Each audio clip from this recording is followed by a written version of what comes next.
mentioned something quite important here. The topic that concerns popularity versus impact. Yes. Which is something that we are ready to talk about. It's a conversation that has taken so long to come to the table, but we need to put it on the table. How would you define impact, as opposed to popularity? Popularity we're too familiar with, but impact, let's focus on that. I think for me, impact is something that, something that will live beyond, first of all, your lifespan.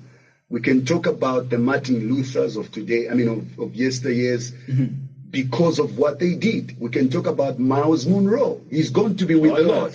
But we still talk about him. His messages are still fresh.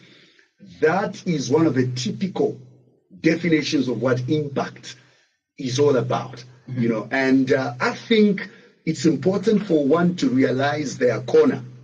One of the areas that I think one can really bring about impact is areas of mentorship, areas of coaching, because then you are dropping something in the life of people.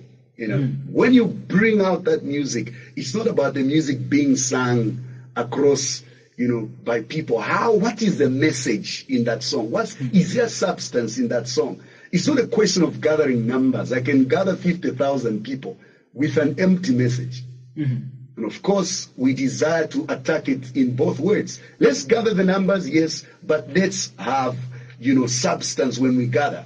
But even if I don't gather the numbers, if I'm able to impact your life as one or two individuals, that for me is still fulfilling. So, Pastor Leo, let me get this clear.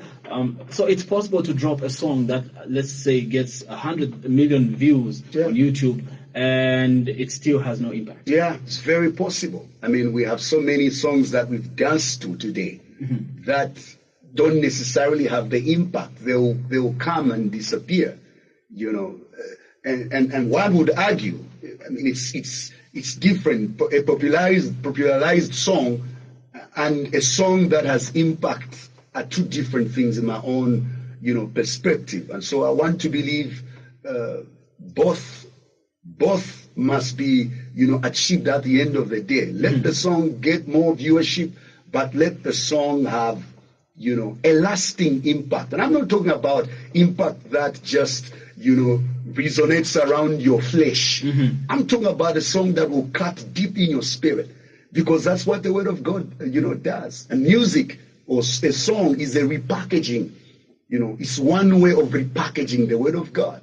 So impact has got to do with a song touching someone, in Bemba, if I was on a Kopala, I was going to say fiancécally, in every aspect of their lives, spiritually, emotionally. Now that's what we call impact. And I think that is basically why I'm here. That's why I'm doing what I'm doing. I keep saying transforming lives through music. Oh, yes. And sometimes that sounds a little controversial to people, but all I'm trying to say is, look, I am striving to package the Word of God in my music. And when the Word of God, is received, it brings a total transformation in somebody's life. And I call that impact.